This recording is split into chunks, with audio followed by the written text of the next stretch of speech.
제물로 드리신 예수님이란 제목으로 하나님의 말씀을 나누도록 하겠습니다. 아직도 러시아의 우크라이나 침략의 야욕은 그칠 기미가 보이지 않죠. 우크라이나에서 지도를 보시면 여러분 우크라이나에서 북서쪽으로 끝까지, 그러니까 바다에 있는 끝까지 쭉 따라가면은 덴마크라는 그 나라가 나옵니다. 한 10시 방향으로 이렇게 쭉 가면은 덴마크라는 나라가 나옵니다. 2차 대전 때 독일군이 이 덴마크를 점령했었죠. 그래서 이 독일군이 연합군의 그 상륙을 걱정한 끝에 이 독일 나치 정부는 덴마크 그 서부 해안에 지금 굉장히 아름다운 정말 최고의 그런 해안 중에 하나인데 그 서부 해안에 220만 개의 지뢰를 묻었습니다.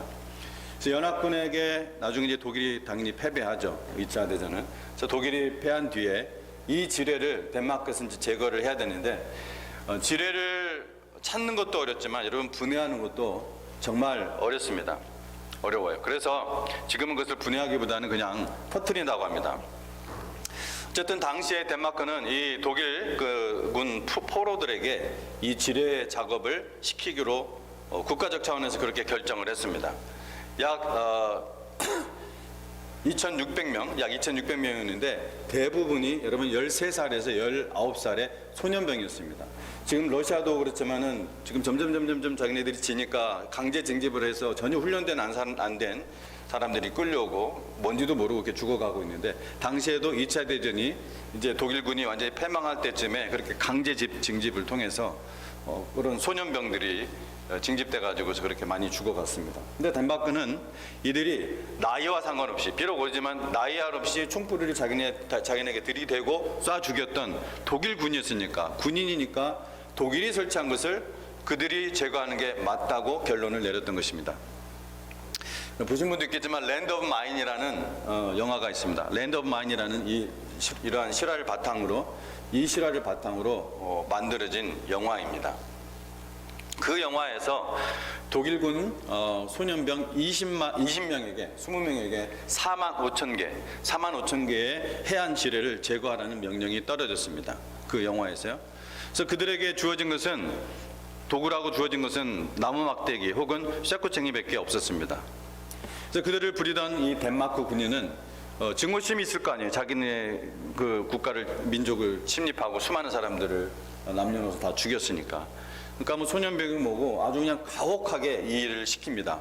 이 덴마크 상사가. 하지만 소년병들이 이제 지뢰의 뇌관을 터뜨려서 채취를 하다가 뇌관을 터뜨려서 죽이고 굉장히 어렵거든요. 이게 사실은. 터뜨려서 죽이고 또 작업하다가 부상당하고 죽는 이런 모습들을 계속 보면서 이 덴마크 상사가 이제 마음을 고쳐먹기 시작합니다. 하지만 어느 날 이 분해에서 쌓아놓은 지뢰가 한꺼번에 팍 터져가지고서 4명만 남고 모두 죽어버립니다. 그래서 살아남은 애들을 풀어주려고 하자 덴마크 정부는 그들을 또 다른 지뢰 작업에 투입하라 이렇게 명령이 떨어집니다. 그래서 고민하던 이 군인은 이 4명을 독일하고 덴마크는 붙어 있거든요. 이 독일하고 덴마크 국경으로 데리고 가서 몰래 풀어줬습니다. 이 덴마크의 이 지뢰는 2012년, 그러니까 지금부터 10년 전에, 불과 10년 전에 완전 제거가 됐어요. 그렇게 많은 찾기가 워낙 힘듭니다. 여기서 우리는 죄란 무엇인가를 다시금 실감하게 됩니다. 이 영화로 따지자면은 이 지뢰는 독일의 죄입니다. 수많은 사람의 생명을 죽이는 죄인 것입니다. 이를 어떻게 처리할 것인가 덴마크 사람들은 그렇게 주장한 것입니다. 어떻게 주장해요? 죄를 저지른 국가가 그 독일 그 죄인들이 처리해야 된다. 어쨌든 이론적으로는 틀리지 않습니다. 그래서 이 독일 소년병들은 죄를 제거하다가 실제로 역사 속에서 1000명 이상이 죽습니다. 죽는 사람만. 그렇게 죄를 지은 사람이 여러분 죄를 치우면, 즉 죄의 대가를 치르면 모든 것이 깨끗해질까요? 영화를 만든 이 덴마크 감독이 답을 하고 있습니다. 그 영화 속에서. 리틀 머메이드 나라잖아요. 덴마크는 리틀 머메이드. 이 동화의 나라 안에서 현실을 바라보는 그의 메시지는 간결하고 분명합니다. 전쟁의 상처는 또는 죄는, 제가 오늘 죄 얘기하려고 얘기를 꺼낸 거거든요. 그렇게 쉽게 지지 않는다는 거예요. 전쟁의 상처는 그렇게 쉽게 지지 않는다. 눈은 눈으로 이는 이로 갚았던 이 덴마크의 방식은 독일의 그 죄를 씻어낸 것이 아니라, 그렇게 해서 독일의 죄를 씻어내면 얼마나 좋겠어요. 독일의 죄를 씻어낸 것이 아니라 덴마크를 똑같은 죄인으로 오히려 만든 거예요. 더 많은 죄인들을 만든 거예요, 오히려. 이는 우리 곁에서 자주 벌어지는 일입니다. 저희가 즐겨 쓰는 말 중에 나는 당하고는 못 산다, 나는 지고는 못 산다. 패배하지 않고 살려면은, 당하지 않고 살려면 어떻게 해서든지 상대에게 내가 당한 만큼 갖다주고 갚아주고 당한 거 이상으로 눌러주고 해를 퍼붓고 끝내야 된다. 이런 본성이, 죄의 본성이 우리 안에는 있습니다. 그래서 많은 싸움들이, 갈등들이 일어나는 거죠. 부부싸움도 그래서 일어나는 거고, 친구들 간에도, 회사에서도 그래서 그런 싸움이 일어나는 것입니다. 어쨌든 내 옆에 사람이 죄를 지었다면 반드시 갚아줘야 됩니다. 드라마를 보다가도 우리는 저거 하면서 그걸 그냥 내가 대신해서 뭔가 갚아주려는, 그렇게 하면서 점점점 이것이 그러면 사라지느냐, 해소가 되느냐? 아니요. 그렇게 해서 계속해서 사람들에게 번져서 뭐가 돼요? 그게 지뢰로 남는 것이에요. 우리 마음속에 지뢰로 남습니다. 이 죄의 지뢰는 인간의 가슴 속에서 해결이 되지 않으면 점점 증가하고 언젠가는 어떤 뇌관을 딱 건드려 가지고서 팍 하고 터뜨려지는 거예요. 그래서 내가 생각지도 않았던, 원하지도 않았던 사람들까지 그 엄청난 피해를 같이 보게 되는 것입니다. 이를 어떻게 제거해야 될지 사람은 모릅니다. 여기서 저희는 죄의 첫 번째 특성을 발견합니다. 지뢰는 사람이 묻지만 사람이 해체하기 어려운 것처럼, 죄도 사람이 짓지만 이건 어려운 것이 아니라 해결하지 못합니다. 죄는 해결하지 못합니다. 사람이 스스로.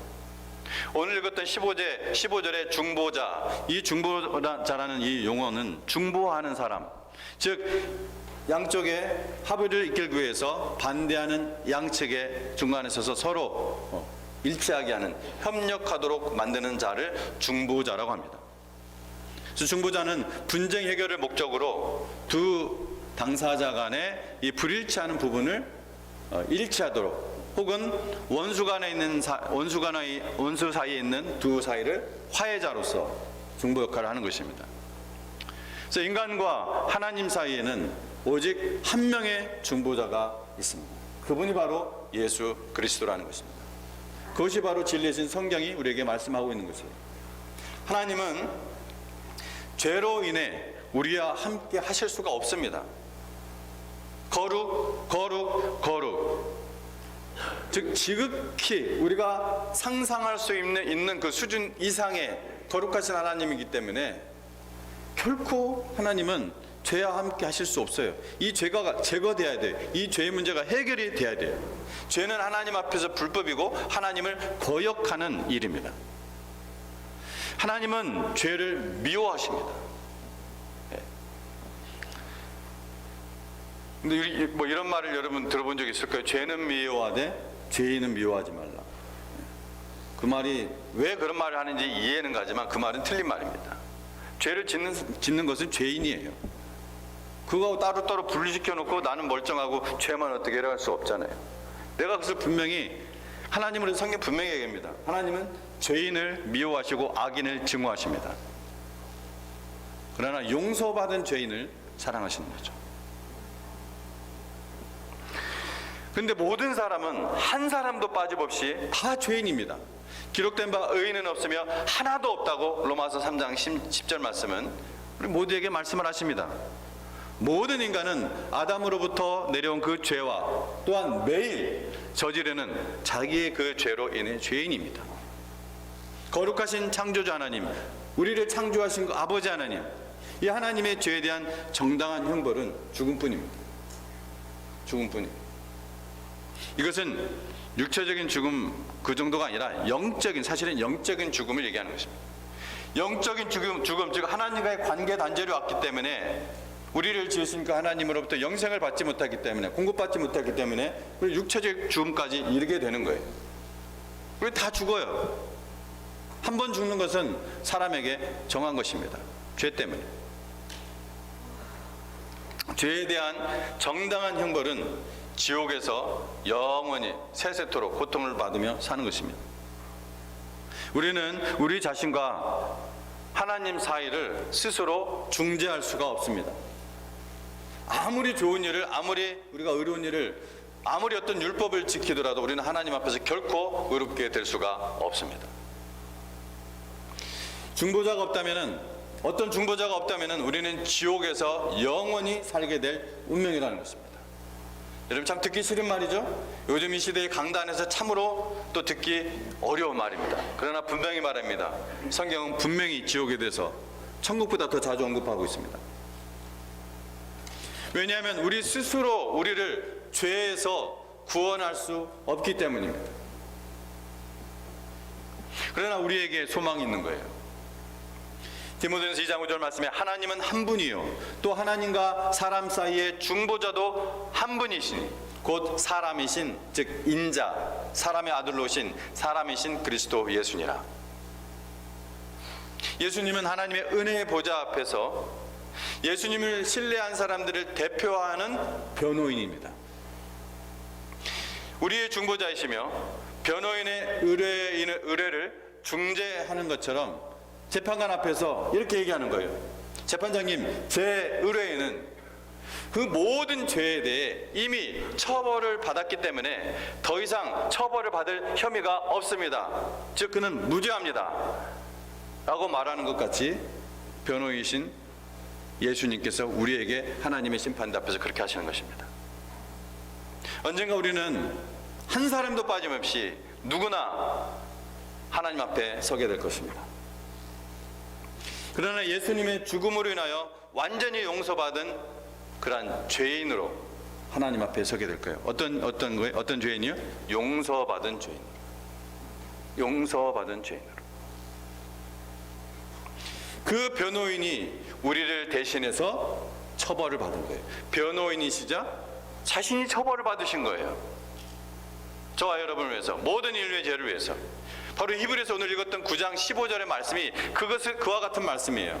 이로 말미암아 그는 새 언약의 중보자시니 이는 첫 언약 때에 범한 죄에서 속량하려고 죽으사 부르심을 입은 자로 하여금 영원한 기업의 약속을 얻게 하려 하심이라. 영원한 기업은 뭡니까? 하나님 나라, 천국을 얘기하는 것이죠. 그 약속을 받게 하려 하십니다. 그리고 이어지는 22절에서 이렇게 말씀합니다. 율법을 따라 거의 모든 물건이 피로써 정결하게 되나니 피 흘림이 없이는 사함이 없느니라. 율법을 따라 거의 모든 물건이 피로써 정결하게 된다고 하니까 그렇게 되지 않는 것도 있나? 네. 이게 무슨 말이냐면은 피로써 정결하게 못하는 물건이 있다는 것이 아니라 피로써 정결하게 하지 않아도 되는 예외가 있다는 거예요. 성경에 나와 있습니다. 민수기 말씀에 물로써 정결하게 되는 것이 있어요. 소수가 있습니다. 극소수. 그러니까 모든 것은 오직 피로써, 거의 모든 것이 정결하게 되어야 된다고. 즉 하나님 앞에서는 그것이 사람이든 물건이든 정결하게 되지 않고서는 사용될 수가 또 있지도 못해요. 아예 존재 자체가. 그것이 바로 성경에서 말하는 거룩의 의미입니다. 괜히 두 번 더 써놓은 게 아니에요, 성경이. 피 흘림. 이건 어떤 피 흘림이에요? 상처게 난 피 흘림입니까? 여기서 피 흘림은 아니 뭐 주사 바늘 놔가지고서 피 뽑아가지고 그 피로 하는 거예요? 아니죠. 죽음의 피를 얘기하는 것입니다. 피 흘림이 없이는 왜 사함이 없는가? 하나님의 거룩하심 때문입니다. 그래서 로마서 6장 23절에서 죄의 삭은 뭐라고 합니까? 사망이다. 죄의 삭, 웨이지. 죄의 삭은 사망이다. 지금 모든 죄에 대한 형벌은 하나밖에 없습니다. 사망입니다. 죄는 하나님과의 관계 단절을 일으킨다는 거예요. 하나님 거룩하시니까. 그러므로 속죄는 오직 사망의 피. 죄의 삭이 사망이니까 속죄는 뭐밖에 없어요? 사망. 이 사망의 피, 그것도 죄 있는 자가 아니라 무죄한 자의 피해야 돼요. 죄인이 죄인을 대신할 수 없잖아요. 나도 사형 선고를 받았는데 이 사람 보고서 내가 당신 위해서 대신 죽을 테니까 당신은 죽지 마시오. 재판관에 그렇게 또 뭐 피티션을 낼 수가 있습니까? 자기도 죽을 운명인데. 무죄한 자가 대신 죽는 그 피밖에 없어요. 그래서 독생자 하나님이신 예수님께서 십자가에서 대신 죽으신 것입니다. 이 십자가의 사건이 그 의미를 상실할까 봐 이스라엘 백성이 모든 다른 민족의 복이 돼야 되는 이 이스라엘 민족이 이것을 상실할까 봐, 또 퍼져나가면서 이것이 변질될까 봐 하나님께서는 성경 곳곳에 이 십자가 사건의 모형을 해놨습니다. 언제부터요? 창세기부터, 처음부터, 즉 아담과 하와를 창조한 처음부터. 왜? 그때부터 죄가 들어왔으니까. 죄를 짓자마자 하나님께서는 바로 이것을 모형으로 보여주세요. 제가 오늘 세 가지만 말씀드리도록 하겠습니다. 첫 번째가 뭐였어요? 그래? 아담과 하와? 가죽옷. 잘 아시잖아요. 가죽옷. 창세기 3장 말씀.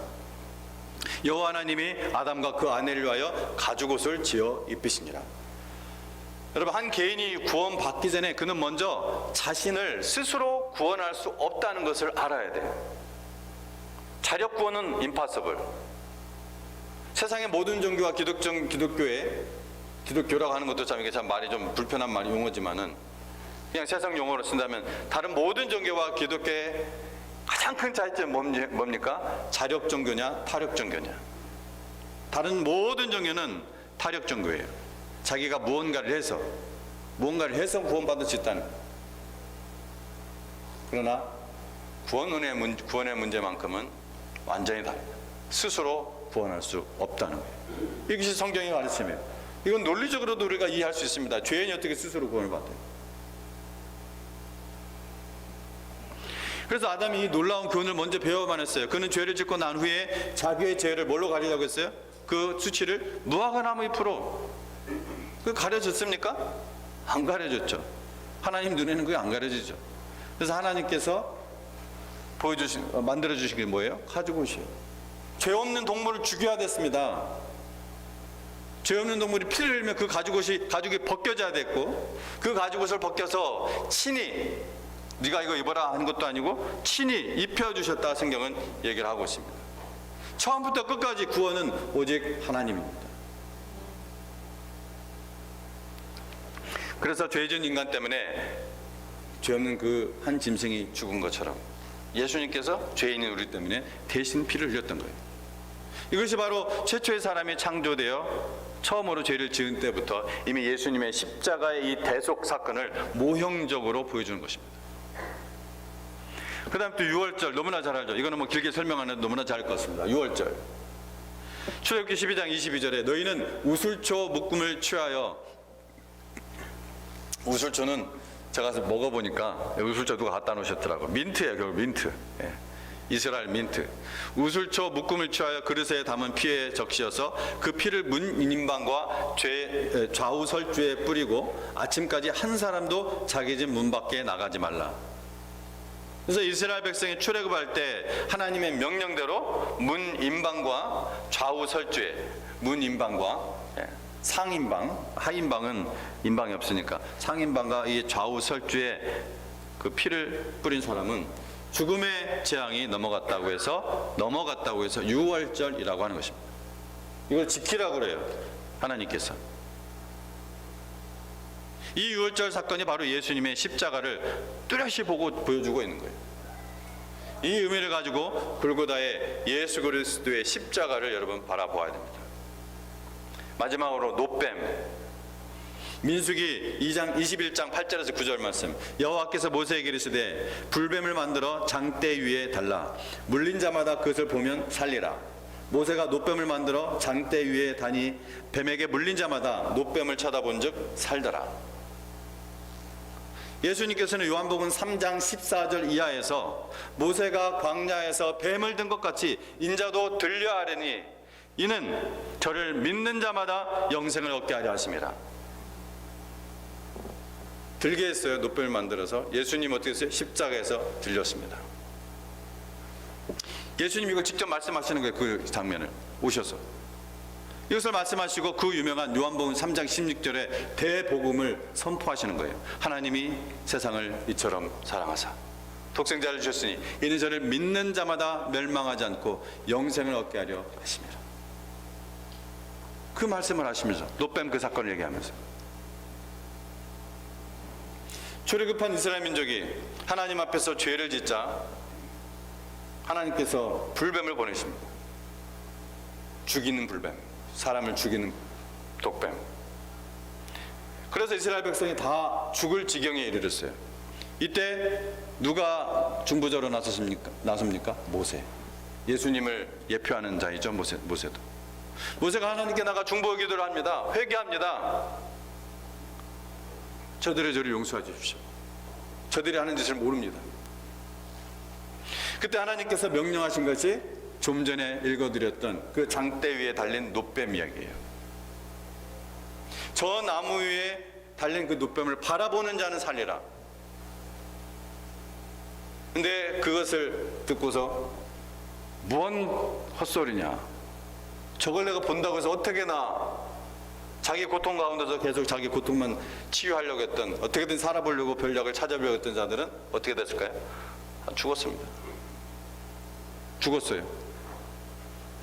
불평하면서 죽었습니다. 그 노뱀을 안 쳐다본 사람은 죽은 거예요. 여러분, 이외에 예수 그리스도의 대속, 이 십자가 사건에 대한 예언적 모형들이 구약 성경에 곳곳에 뿌려져 있습니다. 곳곳에. 우리가 이걸 보면 소름이 돋을 수밖에 없어요. 수천 년 전에 하나님께서 예수 그리스도 오실 때까지 마치 미완성 교환공처럼 어떤 모형적으로 계속 보여주시는 거예요. 그러다가 2000년 전 그 모형들의 실체인 예수님께서 직접 역사 가운데 뜨여 드셨던 것입니다. 그리고 그 구약의 모형과 그림자들을 다 성취하셨다. 테텔레스타이, 다 이루었다 하고 십자가에서 마지막 숨을 거두시죠. 그것에 대한 설명을 히브리서가 말씀하고 있는 거예요. 우리가 읽지 않은 24절에서 28절 말씀을 성경을 펴신 분들은 보시고 아니신 분들은 읽어 들으시기 바랍니다. 히브리서 9장 24절에서 28절. 그리스도께서는 참것의 그림자인 손으로 만든 성소에 들어가지 아니하시고 바로 그 하늘에 들어가사 이제 우리를 위하여 하나님 앞에 나타나시고 대제사장이 해마다 다른 것의 피로써 성소에 들어오는 것 같이 자주 자기를 드리려고 아니하실지니 그리하면 그가 세상을 창조한 때부터 자주 고난을 받았어야 할 것이로되 이제 자기를 단번에 제물로 드려 죄를 없이 하시려고. 오늘 말씀의 제목이죠. 자신을 단번에 제물로 드려 죄를 없이 하시려고 세상 끝에 나타나셨느니라. 한 번 죽는 것은 사람에게 정해진 것이요 그 후에는 심판이 있으리니 이와 같이 그리스도도 많은 사람의 죄를 담당하시려고 단번에 들이심 받으셨고 구원에 이르게 하기 위하여 죄와 상관없이 자기를 바라는 자들에게 두 번째 나타나시리라. 예수님께서 왜 친히 사람이 되셔서 오셔야 됐고 왜 친히 그 죄를 담당해서 죽으셔야 됐는지 지금까지 말씀으로도 여러분 최소한 어렴부시는 다 깨달으실 수 있겠지만 결론적으로 딱 말씀드린다면 그 이유는 하나님의 속성 때문에 그래요. 하나님의 속성, 트리뷰트라고 합니다. 이거를. 바로 거룩과 사랑입니다. 하나님의 거룩과 사랑. 모든 사람은 죄인이기 때문에 하나님 앞에 나아가면 다 죽습니다. 사람이 태양 근처에 이르기도 전에 다 타버리는 것처럼 거룩하신 하나님 앞에 죄를 해결하지 않고 죄를 씻지 않고 나아가면은 영원한 사망에 이를 수밖에 없습니다. 그런데 하나님은 또한 뭐예요?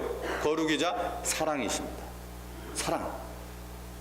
그래야 그 뜨거운 그 희생적인 사랑으로 독생하신 하나님, 독생자 하나님, 아들 하나님 예수님께서 사람이 되셔서 대신 죽으신 거예요. 모든 사람은 하나님 앞에서 죄인이기 때문에 오직 거룩하신 아들 하나님 예수님께서 죽으신 것입니다. 하나님의 거룩하신 이 거룩하신 진노를 예수님께서 대신해서 그 저주를 다 몸으로 받으신 것입니다. 그 피는 거룩하신 독생자 하나님의 피이기 때문에 그 피 한 방울로도 모든 역사 속의 인류의 죄를 다 씻고도 남음이 있는 것입니다. 아멘. 여러분, 모든 사람들이, 정말 세상 모든 사람들이, 지금까지 태어났다가 죽은 모든 사람들이 다 구원받으면 얼마나 좋겠습니까? 하나님께서도 그 마음을 표현하십니다. 디모데전서 2장 4절 말씀에 모든 사람이, 하나님은 모든 사람이 구원을 받으며 진리에 이르기를 원하시느니라. 그건 하나님의 마음이에요. 하지만 하나님은 영혼이 없는 AI, 사이보그처럼 사람을 창조하지 않았습니다. 하나님은 사람을 하나님의 형상, 즉 지정의, 지식과 감정과 의지가 있는 영혼으로 창조하셨어요. 무한하신 하나님을 지식적으로도 더 깊이 알아가고, 무한히 알아가죠. 왜? 무한하시니까.